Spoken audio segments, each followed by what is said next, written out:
신약성경 요한계시록 7장 4절입니다.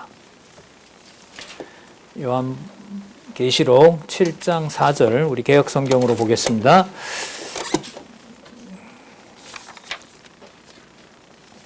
제가 읽겠습니다. 내가 인맞은 자의 수를 들으니 이스라엘 자손의 각 지파 중에서 인맞은 자들이 14만 4천이니 유다 지파 중에 인맞은 자가 1만 2천이요. 루벤 지파 중에 1만 2천이요. 전부 1만 2천이죠. 갓 지파, 6절에 아셀 지파, 그 다음 6절 끝에 보시면 므낫세 지파 중에 1만 2천이요. 그 다음 시므온 지파, 그 다음 레위 지파, 그 다음 이사갈 지파, 8절에 스불론 지파 중에 1만 2천이요. 요셉 지파 중에 1만 2천이요. 베냐민 지파 중에 입맞은 자가 1만 2천이라. 8절까지 먼저 살펴봤습니다.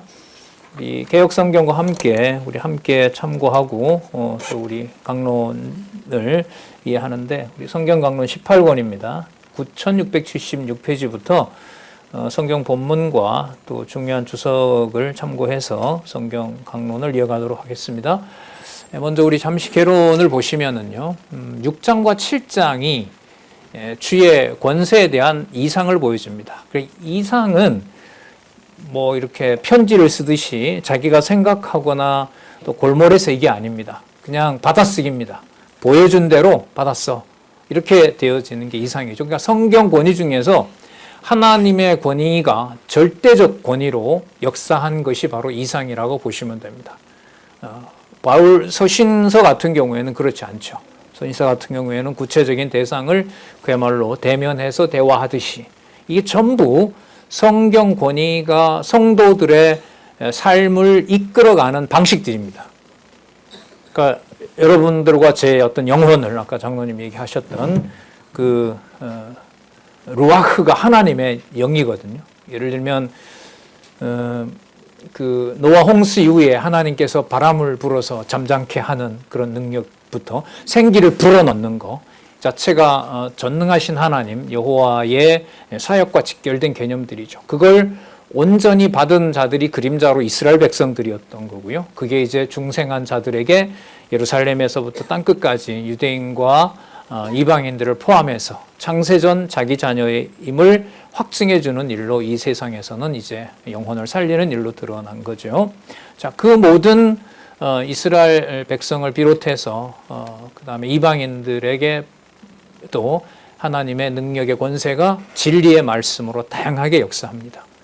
무의식 중에 가인 울림부터 무의식 중에 자기도 모르는 소리부터 여러분 그 세계에서부터 아무것도 없는 할 수 없는 상태에서 하나님께서 일방적으로 자기 백성을 삼으시는 일까지 그리고 성도들과 대면하는 방식에서도 때로는 슬픔과 때로는 고통 가운데서 아까 네 번째 질문이 중생한 이후라고 했는데 중생이 이렇게 중요한데 중생한 이후에 우리의 삶은 왜 이렇게 변하지 않는가? 이것도 이제 두 가지로 되겠죠. 내가 보는 내 삶의 변화와 내 영혼의 변화가 어떻게 되어 있는지는 성경을 통하지 않고서는 알 수가 없는 거죠. 뭐가 어떻게 변했는지. 그럼 창세기 1장에서부터 요한계시록까지의 변화는 우리 중심에 맞춘 변화가 아니라 여호와 하나님의 자녀로서 여호와 하나님을 아버지로 알기에 가장 정확한 것들을 기록해 놓은 거죠. 그러니까 우리 중심에 맞지 않는 거예요. 그래서 특히 1517년 종교개혁 이후에 이 구원론의 문제를 창세전 예정과 은혜로 해결하면서 두 번째 닥쳐온 개혁신학자들의 모든 고민이 뭐냐 하면 기록한 이 문자가 어떻게 생명의 말씀이냐. 하나님의 계시와 그 계시를 이해할 때 인간의 지성이라는 것이 도움이 될까 안 될까? 그럼 성경은 무논리냐? 그렇지도 않다. 그럼 그 논리는 세상에서 말하는 논리와 어떻게 다르냐? 그럼 성경은 논리 없이 그냥 무작위로 기록된 거냐? 그러면 믿을 수가 없다. 어느 누가 믿을 수 있느냐? 이런 이제 아주 심각한 문제들이 지금까지 진행이 된 거죠. 그것 자체도 성경이 가지고 있는 말씀의 권위고요. 요한계시록은 이걸 잘 보여줍니다. 요한계시록 1장 1절부터 우리 7장 3절까지 살펴봤는데요. 그 기록한 권위의 말씀이 인간과 타협하고 인간이 예스해서 사인한 것으로 주신 걸까요? 일방적으로 주신 걸까요? 그게 성경의 권위입니다. 그러니까 성경의 권위를 빼고 특히 성경신학에서는 어떤 현상을 하나라도 설명할 수가 없습니다. 다르게 말하면 모든 현상이 말씀의 권위에 의해서 하나님의 존재와 속성이 뭐 되는 것이다? 계시되고 있는 확증이라는 사실입니다. 그게 내 영혼의 관절과 골수에서부터 시작해서 이렇게 발표를 준비하고 또 같이 공감하기 위해서 만들어내는 언어, 그리고 거기에 공감이 되든 안 되든 되는 것도 있고 안 되는 것도 있고 오히려 불화를 일으키는 대화도 있고 불편하게 하는 대화도 있고 그 모든 인간의 생각과 언어 구조를 하나로 묶어놓고 그걸 다양한 방식으로 자기 존재를 알려주는 것이 요한계시록에서 말씀을 드리면 그게 바로 이상입니다. 그 이상을 먼저 어떤 영광을 가지고 계시는지를 4장과 7장에서 살펴봤고요. 그 권세가 어떠한 것인지 어떤 사역을 하시는지 성경 전체를 완성하는 일로 한 부분이죠. 6장과 7장에서 바로 주의 권세에 대한 이상으로 살펴보고 있습니다. 먼저 만물을 주관하는 권세고요. 자, 만물을 주관하는 권세 우리 기억이 나실 거예요. 좋은 일이었어요? 무서운 일이었어요? 무서운 일이었죠. 누구의 기도도 안 들어주는 하나님의 섭리죠. 6장에 순교자들의 기도도. 그러니까 순교자들을 자기 목숨을 버린 순교자들 마음도 안타깝게 하는 것이 이상의 권력입니다. 이상이 가지는 권위입니다. 말씀의 권위인 거고요. 예. 자, 그러면 그걸로 끝나느냐? 딱 심판하고 끝내느냐? 심판의 목적이 그 다음에 나오죠. 자기 백성인 성도를 뭐한다? 구원하는 권세인 거죠. 하늘에 일어난 사건, 그게 영원한 구원이거든요. 아버지께서 아들 안에서 자기 백성으로 삼는 그때 태어나게 하는 것은 예수님께서 보여주신 바로 성령의 감동으로 태어나는 겁니다. 그러니까 창세전에 아버지와 아들, 아버지께서 아들을 낳으실 때 거기서 순수한 자기 백성으로 이미 구원해 놓도록 하는 성령의 사역. 창세전 영원한 구원이라고 할 때는 전통적으로 성부, 성자, 성령 하나님의 모든 역사가 그 가운데 시작이 된 거죠. 그걸 개혁파에서 구속신학으로는 구원을 시켰다는 데 초점을 맞춰요. 누구에게 유리한 쪽으로 끌어요? 내가 구원받았다 이렇게 되는 거죠. 성경신학은요. 누가 구원을 왜 시켰느냐. 여호와 주어로 가도록 성경신학은 안내를 하고 있는 거죠. 이걸 넘어섰다는 겁니다. 자, 본문으로 들어가서 볼게요. 그럼 먼저 야곱 자손을 구원하는데 여기 보면 14만 4천으로 결론이 나죠. 여기 뒤에 나오지만 각 지파마다 14만 4천 나왔죠. 미리 4절에 나오고 12지파. 그러니까 12 곱하기 12 곱하기 얼마를 해야 되지? 12 곱하기 12 곱하기 1000. 그 14만 4천이니까 이게 셈을 만들면 12지파에다가 12지파에다가 1000을 곱하면 되죠. 그래서 그 1000이라는 게 나중에 이제 천년왕국하고 관계되니까요. 기억을 하는데 뭐 이게 다른 해석이라기보다가 바로 이 순교한 자들과 함께 이 살아남은 자들로 하나님께서 나중에 그리스도를 보내셔서 바로 천년왕국을 이루신다. 천년왕국 때 주로 통치하는 사람들이라고 보시면 됩니다. 자, 근데 여기서 특이할 점이 하나 생기는데 6절에 보시면 여러분 요셉에게는 두 지파를 주죠. 요셉에게 지파를 줄 때는 두 지파를 주잖아요. 요셉에게는. 요셉의 아들이 형식상 아들은 혈육으로 보면 아들이 누구냐 하면 므낫세죠. 그러나 장자권은 둘째 아들에게 돌아갑니다. 누구예요? 에브라임에게 돌아가죠. 그런데 여기에 보면 므낫세 이름은 나오는데 에브라임 이름은 나오지 않고요. 저기 8절에 가면 스불론 지파 중에 1만 2천이요. 그 다음 뭐라고 나오죠? 요셉 지파라고 나와요. 그럼 이때 요셉은 앞에 있는 므낫세가 나왔기 때문에 6장 끝에 므낫세가 나왔기 때문에 이때 요셉은 에브라임일 확률이 많은데 그렇게 기록하지 않고 누구 지파라고 붙여놨어요? 요셉 지파라고 하거든요. 그럼 이럴 때 의미를 설명을 해야 돼요. 그리고 여러분 이 족보가 나중에 계시록 마지막 장 부분이죠. 계시록이 22장까지 되어 있는데 21장 12절에 가면 이 12지파가 또 나옵니다. 그럼 여러분 21장은 어떤 내용이냐면 19장에 천년왕국이 있은 다음에 새하늘과 새 땅, 거룩한 성 새 예루살렘, 새하늘과 새 땅, 거룩한 성 새 예루살렘의 완성을 얘기를 할 때 바로 이 12지파가 거기에 또 나오거든요. 자, 그런 차이가 있고요. 그 다음에 여러분 7절에 보시면 시므온 지파 중에 1만 2천이요. 그 다음에 누가 나오냐면 레위 지파가 나오죠. 여러분 레위 지파는 지파들 속에 들어가야 들어가지 않아요. 들어가질 않습니다. 그리고 에스겔의 12지파가 나오고요. 창세기 49장에 12지파가 나오고요. 역대기에 돌아왔을 때 또 12지파가 쭉 나옵니다. 근데 이게 변화가 생깁니다. 이런 부분들을 뭐 여기서 일일이 다 말씀드릴 수는 없고요. 저도 이제 계속 확인하고 있는 건데, 그러니까 12사도들이 또 있었죠. 이런 개념들이 그러니까 요한계시록을 보실 때 새로운 숫자가 나왔다 이렇게 되면 해석이 막히는 거예요. 막히는 거예요. 그러니까 이 저자인 우리 원로 목사님께서도 이 주석을 요한계시록에서는 대부분 다 2절을 끊고 설명을 하고 넘어갑니다.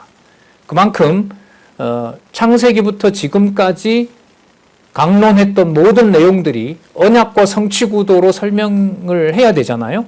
그런데 다시 여러분 어떤 새로운 개념이 요한계시록에 시작이 되면 되겠어요? 안 되겠어요? 안 되는 거죠. 최종 성취가 안 되는 거예요. 뭔가 또 다른 계시가 있어야 되고 이 자체가 불안해져요. 그건 나중에 천국 가서 볼 거. 그런데 우리 이번 시간에 나올 텐데 그리스도께서 일부만 떼고 인을 6개만 떼고 나머지 1개는 천국 가서 보여준다 그랬어요. 다 떼버렸어요. 그리스도는 다 떼시는 거예요. 그 말씀에 대한 권위는 전부 해명이 돼야 된다는 게 성경의 주장인 거예요. 그런데 그걸 뭐 특별히 뭐 14만 4천에 맞춰서 해결이 안 되고 어느 특정한 사람에게 가는 순간 그건 무조건 이단입니다. 그리스도와 동급으로 일어나는 해석으로 가도 그건 이단이 되는 거죠. 저 그리스도가 무엇인지는 우리는 요한 2서 3서에서 살펴봤죠. 어떤 특정한 사람에게 그리스도의 권위가 옮겨지는 순간 누구에게나 어느 사람이나 뭐로 심판받는다? 적 그리스도로 심판받는 거예요.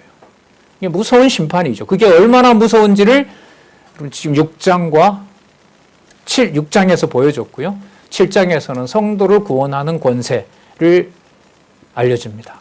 그 다음에 8장에서부터 16장에 여러분 아시는 대로 주의 뭐와 뭐가 나타나죠?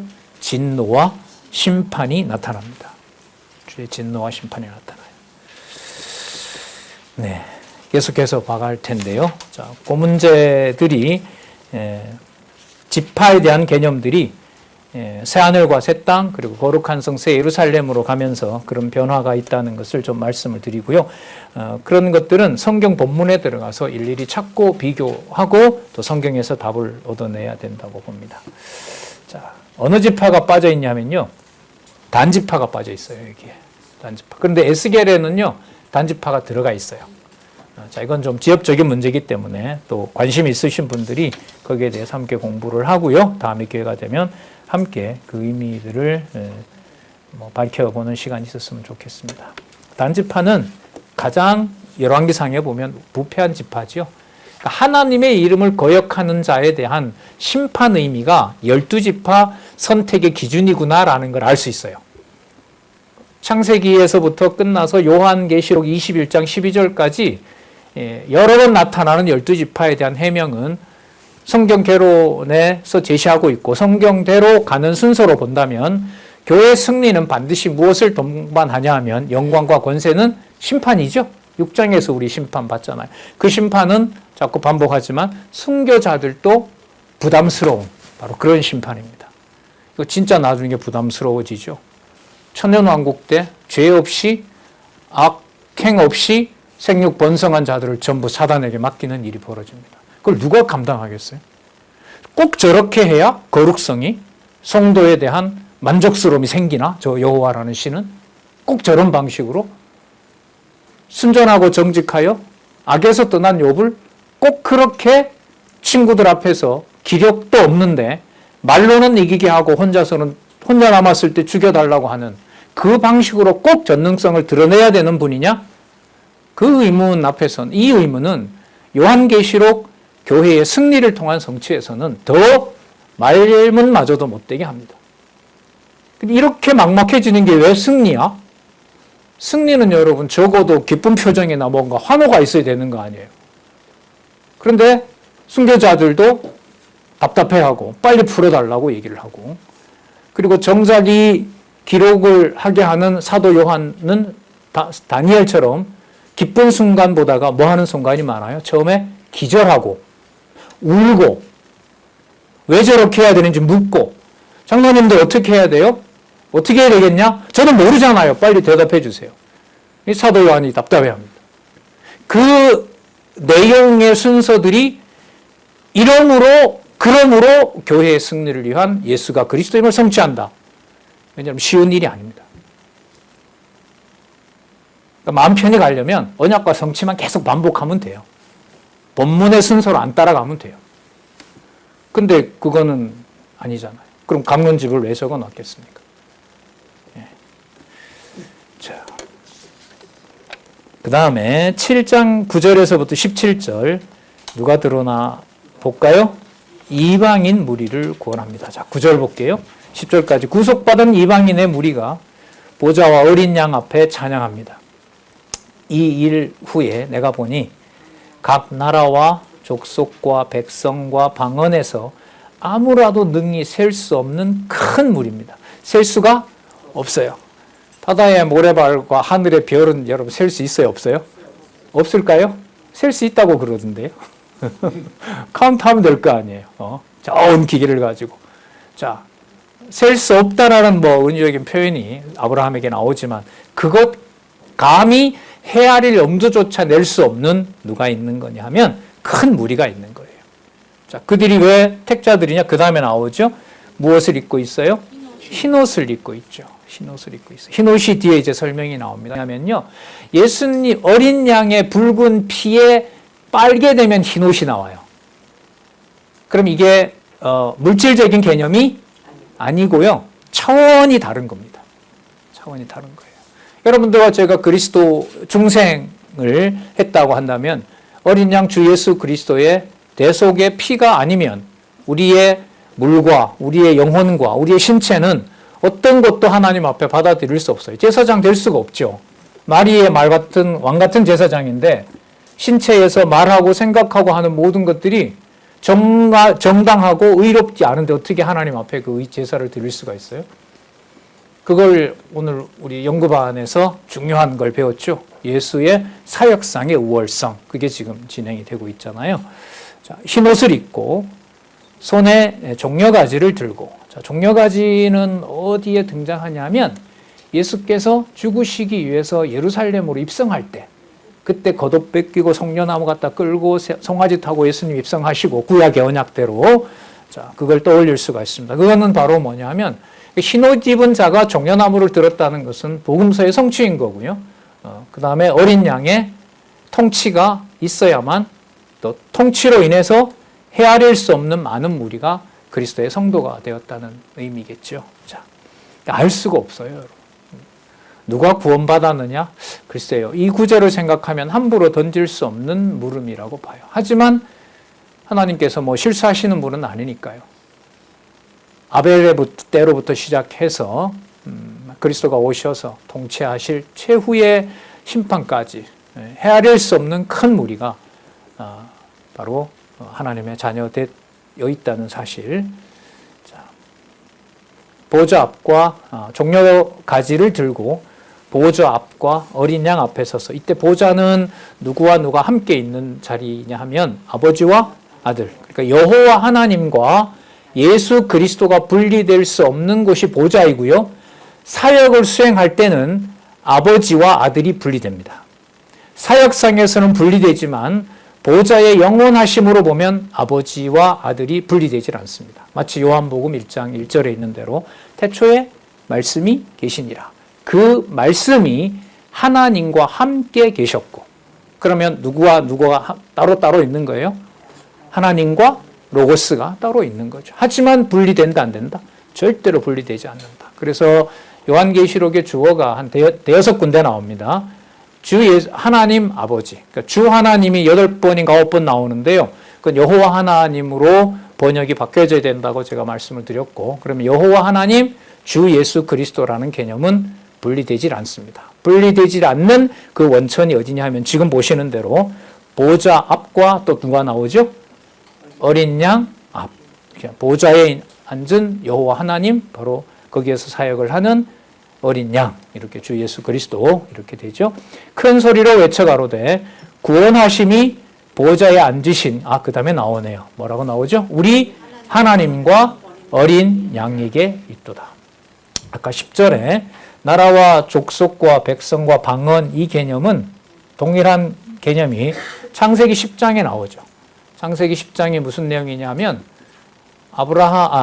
노아가 셈과 함과 야벳을 통해서 그 후손들이 어떻게 생육하고 번성하는지가 나타나는 곳이 10장이거든요. 거기에서 생육 번성하는 것을 어떻게 표현하고 있냐면 나라와 족속과 방언에 따라서 그렇게 하셨더라라고 하는 바로 생육 번성하고 땅을 정복하고 그 다음 통치하는 바로 그 스타일이 창세기에 있었고요. 그게 그대로 여기에서 이루어지는 거라고 보시면 됩니다. 자, 그 다음에 넘어갈게요. 11절에서부터 12절. 이런 장면을, 그러니까 아까 14만 4천과 또 그 민족의 분류 방식과 구원받는 백성을 선택하는 주권과 헤아릴 수 없는, 아무라도 능히 셀 수 없는 큰 물이 나라와 족속과 백성과 방언을 기준으로 헤아릴 수 없는 바로 큰 무리를 만들어 주시면서 구원해 주신 바로 그것을 보고 11절 모든 천사가 보좌와 장로들 24장로 나왔죠. 그리고 네 생물이 나왔어요. 주위에 있다가 보좌 앞에 엎드려 얼굴을 대고 하나님께 경배하며 가로되 아멘. 맞습니다. 아멘이 여러분 성취된 것을 찬양하는 거죠. 이루신, 작정하신 대로 그대로 이루신 것을 찬양할 때 쓰는 가장 중요한 개념이 바로 아멘입니다. 말을 하든 안 하든 그렇습니다. 맞습니다. 당신의 능력과 영광대로 된 것입니다. 당신의 존재와 속성대로 당신께서 정하신 일을 하신 겁니다. 아멘. 자, 그러면서 찬송과 영광과 지혜와 감사와 존귀와 능력과 힘. 앞에 5장 12절에 나왔었죠? 5장 12절에 어린 양의 권세에 대해서 찬양한 것을 여기 와서 다시 찬양합니다. 그 사이에 무슨 일이 있었습니까? 6장에 만물을 주관하는 무서운 권세를 보여줬고 거기에 떨쯤에 7장에서부터 자기 백성을 구원하는, 그러니까 뭐 가운데서, 어떤 상황 가운데서 구원하시는 거냐 하면 결코 인간이 손댈 수 없는, 그냥 천사들에게 맡겨놓으면 전부 이 땅을 다 멸해야 되는, 그 사이에서 6장 11절에 순교자들에게 얘기했던 대로 목배임을 당한 순교자들에게 말씀하셨던 것처럼 이 수가 차기까지 너희들은 세마포를 입고 쉬어라. 너희들과 같은 숫자를 내가 또 채워야 된다. 그게 6장에 나타났던 바로 그 무서운 진노의 바로 그 이유였고 목적이었던 거죠. 그 목적을 7장에서는 야곱 자손을 구원하고 이방 무리를 구원하는 것으로 보여주고 있는 겁니다. 근데 여러분 사실상 이 당시 요한계시록을 기록할 때 이스라엘 12지파라는 개념이 있을까요? 없을까요? 없어요. 12지파는 이미 사라진 지 예수님 당시만 하더라도 몇 년? 721년이잖아요. 700년 전에 다 사라졌어요. 12지파가 어디 있어요, 지금? 그런데 앞으로 새하늘과 새 땅, 거룩한 새 예루살렘에는 누가 있다는 거예요? 12지파가 다 완성이 된다는 거죠. 그 시간이 몇천 년 전이 되잖아요. 이런 신비로운 구원의 섭리 역사를 하나님께서는 요한계시록을 통해서 확증을 해주고 있어요. 물론 유대인에게 돌아가죠. 그러면 그 전에 있었던 12지파, 여기 나오잖아요. 여러 다양한 지파들, 므낫세 지파, 에브라임 지파, 다른 이사갈 지파, 어쨌든 또 단지파는 들어가지 않는 바로 그 일들을 하나님께서 나중에 하신다는 사실입니다. 자, 찬송과 영광과 지혜와 감사와 존귀와 능력과 힘이 우리 하나님께 세세토록 있을지로다. 아멘. 그 보좌와 장로들과 네 생물의 주위에 서 있다가 천사가, 그럼 이때 우리 하나님께 세세토록 있다라고 하는 것은 어린 양을 빼고 말하는 걸까요? 아니면 여호와 하나님과 주 예수 그리스도를 같이 찬양하는 걸까요? 그래서 예수 그리스도가 경배의 대상이 됩니다. 경배의 대상이 됩니다. 그러면 그리스도를 경배하는 것은 그리스도가 독자적으로 영광을 취하는 것이 아니라 하늘에 계신 우리 아버지께 우리를 같이 통치하고 제사장이 되도록 해서 아버지를 부르게 하는 거죠. 중생함을 얻은 영혼이 살아난 자기 백성이 여호와 하나님과 주 예수 그리스도를 고백하는 그 귀중함과 그 깊이를 어느 누군들 헤아리겠습니까? 1500년 동안 모세기를 배웠던 사람이 말하는 여호와 하나님과 방금 바울의 강론을 듣고 개종한 그리스의 어떤 한 사람이 여호와 하나님을 부르는 것과 여러분들이 보실 때는 누구 신앙이 더 커 보이죠? 1500년 전통 가운데 있던 사람이 커 보이죠. 그러나 그렇게 판단할 수가 없다는 겁니다. 왜냐하면 중생한 성도의 영혼의 깊이는 우리가 헤아릴 수 없는, 에베소서에 나오는 대로 넓이와 깊이와 높이와 깊이를 알 수가 없다. 이게 여러분 교회의 신비로움이에요. 이게 무서움인 거고요. 체제개혁은 이 일이 그러하다라는 것을 성경신학을 통해서 우리 교동협의 성경 강론을 바탕으로, 성경을 바탕으로 보여준 겁니다. 왜? 이 땅에 있는 어떤 체제는 순교자들도 감당할 수 없는 체제란 말이죠. 그럼 그 체제는 무의미한 거냐? 그런 것이 아니라 하늘에 있는, 비유를 들자면, 근거를 들자면 히브리서 7장에 있는 대로 눈물과 통곡으로 아버지께 순종을 배워가도록 하신 바로 그 사랑의 연보겠죠. 그런 연보 생활을 통해서 각자 모든 자기 백성들이 그 일을 하게 하신다는 거죠. 자, 바로 이것도 7가지네요. 찬송과 영광과 지혜와 감사와 존귀와 능력과 힘. 그러니까 이게 여러분 하나로 합쳐진다는 게 이게 사람 일이 아니에요. 심판하는 능력이 있는데 그 앞에서 감사합니다. 욥이 가족이 다 죽었는데 감사합니다. 그랬어요? 욥의 취한 태도는 뭡니까? 옷을 찢고 죄를 뒤집어 쓰고 그 사이에 하나님이 잡아주셨죠? 주신 자도 여호와시요 취하신 자도 여호와이심으로 하나님을 저주하고 죽으라는 여자야 가라. 너 연이은 필요 없다. 뭐 이렇게 된 거 아니겠어요?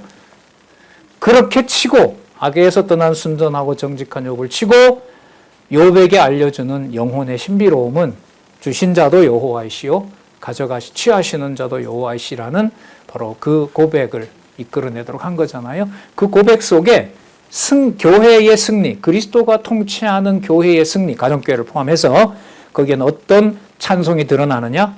찬송과 영광과 우리가 알아들을 수 없는 지혜와 감사, 우리 기준의 감사가 아니고 아버지께 드리는 존귀와 오직 그의 힘과 바로 힘이 들어있는 거죠. 이걸 찬양으로 분류해서 구약에서 5편의 시가로 전능성, 신실성, 주권성, 영원성, 자비성으로 노래를 부르게 한 겁니다. 이런 것도 참 연구해보면 재밌죠. 5장 12절에 나왔던 찬송과 이 찬송과 5대 속성 할 때 역사 섭리를 통해서 그 다음에 선지자들을 통해서 예수 그리스도가 이 땅에 오셔서 말씀하신 것, 이 모든 비밀들이 창세기부터 계시록까지 하나도 인간 중심적으로 변질할 수 없도록 여러분들과 저희들은 40년 넘게 엄청난 축복을 받고 있었던 것이고 지금도 또 받고 있고요. 광야 4년 동안에 이스라엘 백성들이 받았던 것으로 우리 성경신학의 역사 지금 한 45, 6년 돼 가잖아요. 비교할 수가 없죠. 책망을 하면 오히려 우리를 먼저 하실 수도 있겠죠. 그렇게 보여주고 그렇게 주중마다 수십 때로는 수십 시간으로 알려주고 체제도 개혁해서 어떤 인간적인 어떤 종교적 세력에 이끌려가지 않게도 하고 그렇게 섭리해준 역사를 생각하면 승리라는 개념이 만왕의 왕 만주의 주 되신 그리스도에게만 있구나라는 걸 온몸으로 여러분들도 아마 말씀을 볼 때 느끼리라고 봅니다. 자, 그래서 그 다음에 환난을 견디게 한 성도는 영광을 보좌와 바로 하나님께 드렸기 때문에 이걸 인도해 가는 자, 주관자가 만왕의 왕, 어린 양이다라는 소개가 그 다음에 당연히 이어지게 됩니다. 볼게요. 7장 13절에서부터 17절. 자, 여기 시작할 때 보세요. 어디에서 나오는? 예, 그럼 아까 수없이 많은 헤아릴 수 없는 물이나 14만 4천이나 그리고 6장에서 11절에서 우리의 기도, 더 이상 하나님 자기 백성이 저렇게 당하지 않도록 해주세요라는 걸 묵살당했던 순교자들까지 다 포함해서 그들을 하나로 묶으면 어디에서 나오는 흰옷 입은 자? 그럼 이때 이 환난을 받으면서 아버지께 만족스러운 제사를 드린 분이 누구냐 하면 어린 양 예수 그리스도인 거죠. 그럼 환난에서 나온다는 말은 누구의 자녀인 자라는 걸 확인해 주는 개념이냐면 예수 그리스도 안에서 하나님의 자녀가 됐다는 것을 확인해 주는 거죠. 여러분, 환난의 의미는 우리 히브리서 잠시 돌아가서 보면 누구이기 때문에 징계를 주고 환난을 준다? 그러니까 살아계신 하나님이 자기 자녀에게 주는 바로 그 징계와 채찍은 그가 누구이기 때문에? 자녀이기 때문에. 뭐 없는 자녀는 없다? 징계가 없다면 그는 뭐가 아니다? 자녀가 아니다. 창세전 그리스도께 약속할 때 이미 그리스도께서는 오늘 우리 연구반 시간에 나왔던 대로 멜기세덱의 반차를 따라서 이미 왕으로 삼고 제사장을 삼아놨어요. 그럼 언약한 내용 속에 그리스도가 왕으로만 온다는 것만 얘기했을까요? 아니면 두 직분, 말씀을 전하고 아버지 뜻을 그대로 전하고 당신이 제물되고 성전되고 제사장 된다는 것까지 같이 들어있었을까요?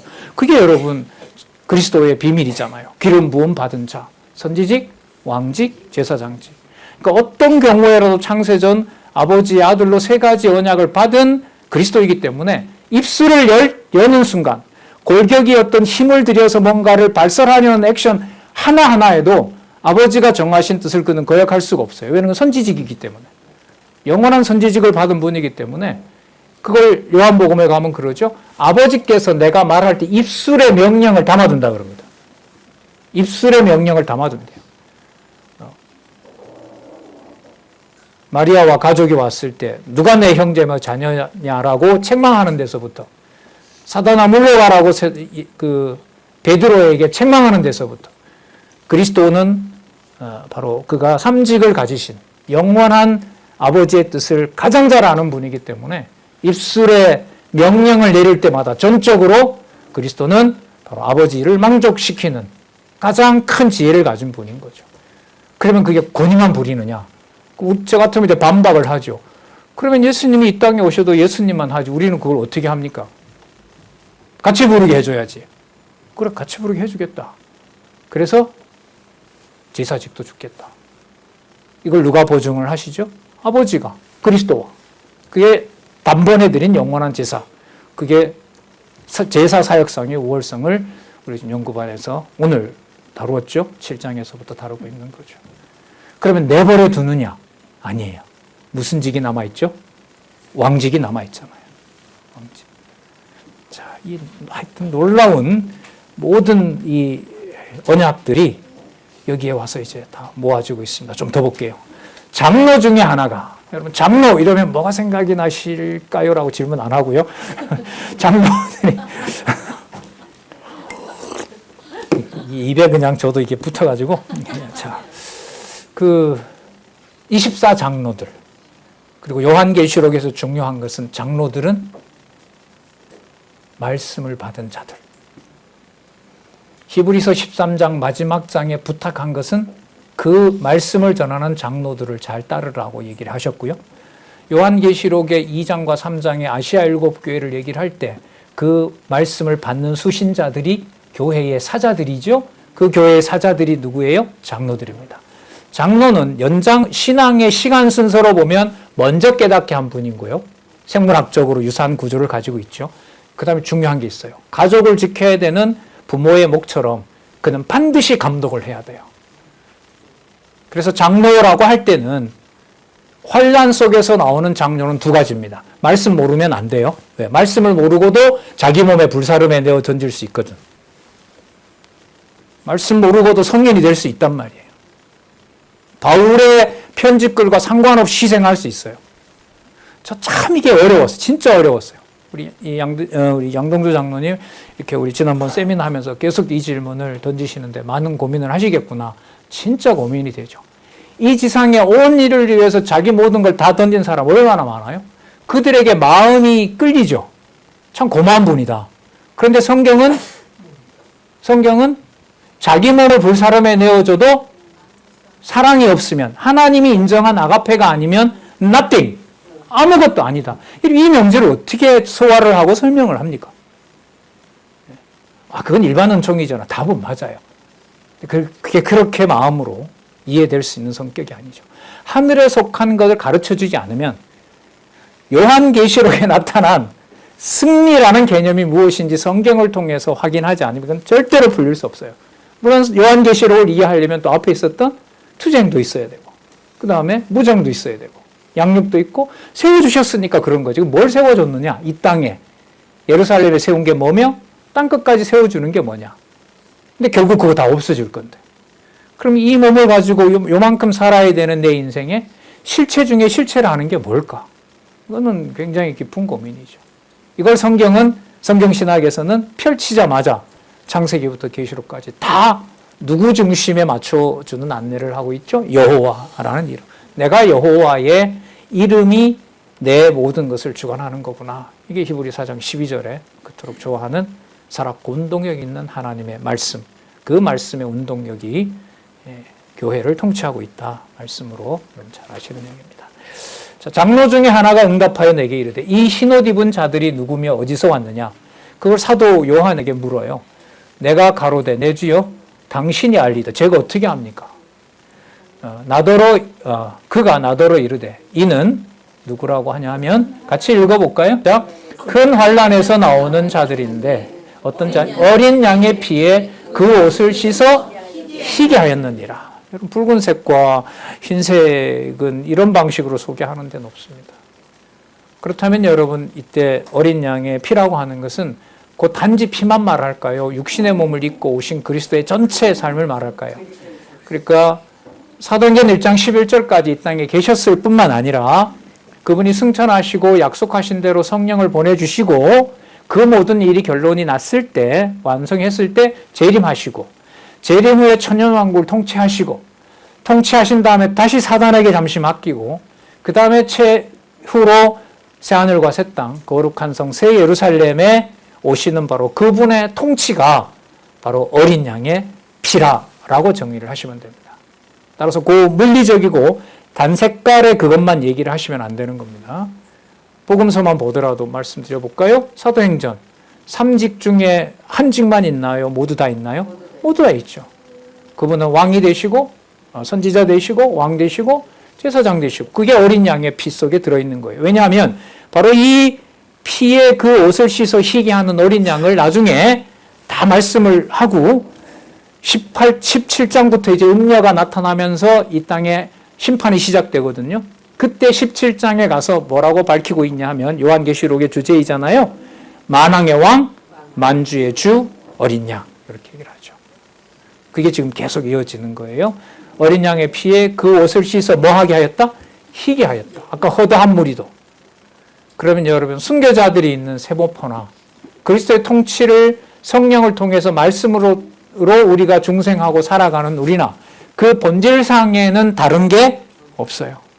이게 성도의 신비로움이고 교회의 신비로움을 생각할 때 교회에 대해서 뭔가 자기 이해관계를 생각할 때 이게 그렇게 괴로운 거예요. 무섭고. 그래서 참 떠나질 않아요. 이런 질문이 딱 생기면. 15년 전에 강론을 장안중앙교회에서 하게 됐는데 한 3년 지났나? 성경 개론이 이렇게 너무 재밌었는데 어떤 청년이 새벽에 보낸 메시지에 강사님 이렇게 좋은데 오늘 밤에 욥처럼 때리고 가룟자처럼 버리면 어떻게 하죠? 어떻게 해요? 그래서 제가 기도 제목을 그 다음부터 바꿨잖아요. 사단에게 버리는 건 좋은데 하나님이 살아계셔서 버린다고 그거는 건들지 마세요.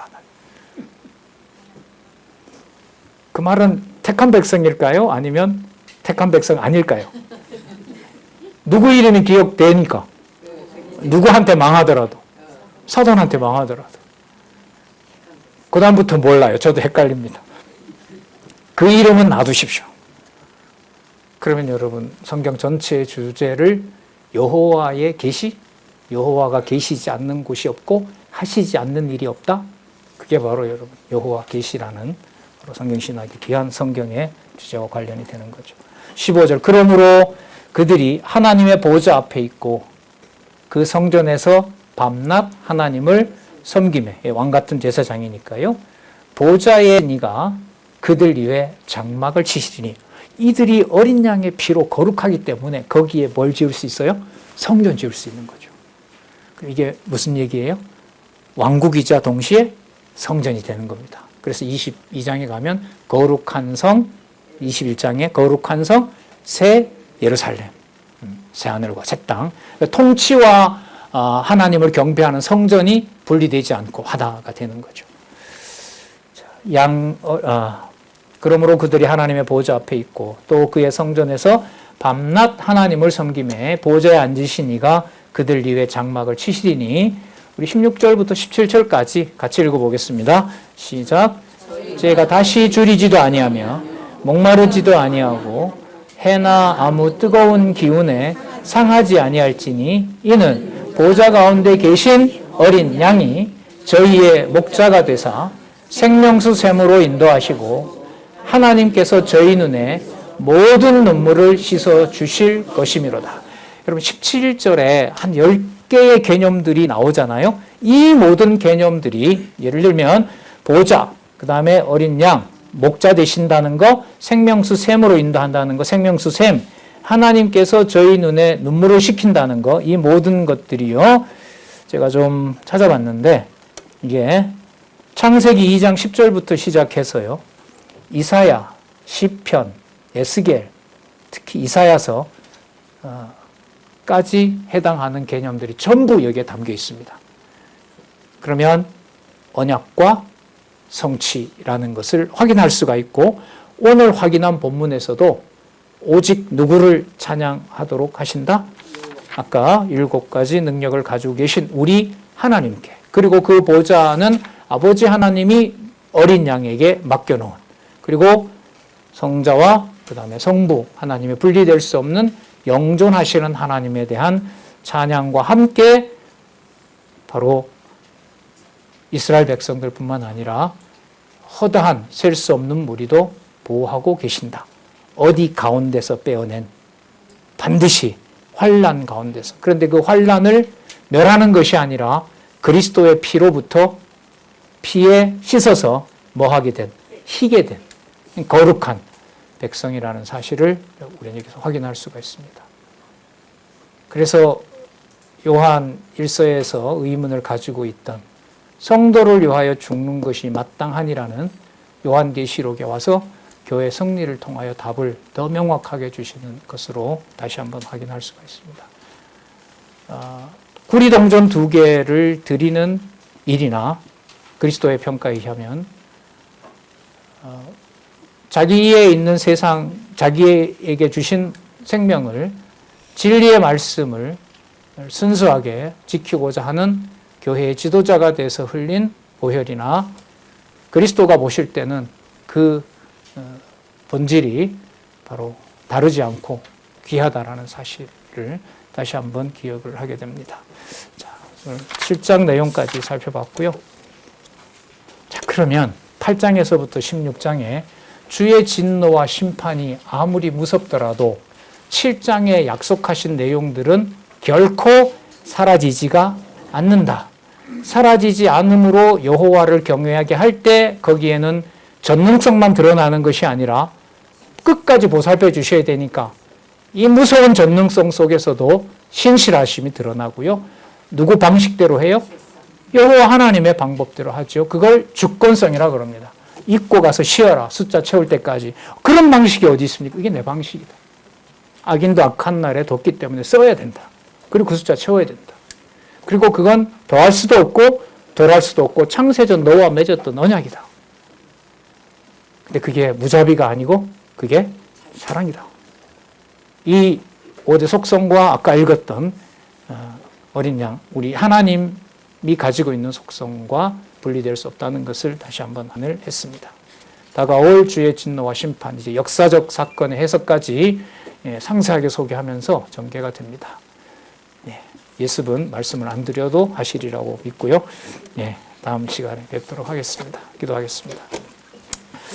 하나님 아버지 감사합니다. 주신 하나님의 말씀의 권위 앞에 두렵고 떨리고 감사와 영광의 찬양을 함께 드립니다. 하나님, 이제까지 허락해 주신 무한하신 하나님의 사랑 앞에 다시 한번 감사드리오며 함께하는 모든 주의 형제들이 동력자가 되고 아름다운 선후배가 되고 또 아픈 가운데 있는 장안중앙교회가 모든 것을 던져서라도 진리의 말씀으로 또 화평의 복음으로 하나 되는 놀라운 은총도 하나님께서 허락해 주시고 그 일에 저희 성도들이 함께 힘들지라도 견고하게 붙잡아 주셔서 진리 안에서만 행복한, 진리 안에서만 그리스도만 바라보는 귀한 교회 될 수 있도록 우리의 간절한 기도를 들어주시기를 또한 간절히 소원합니다.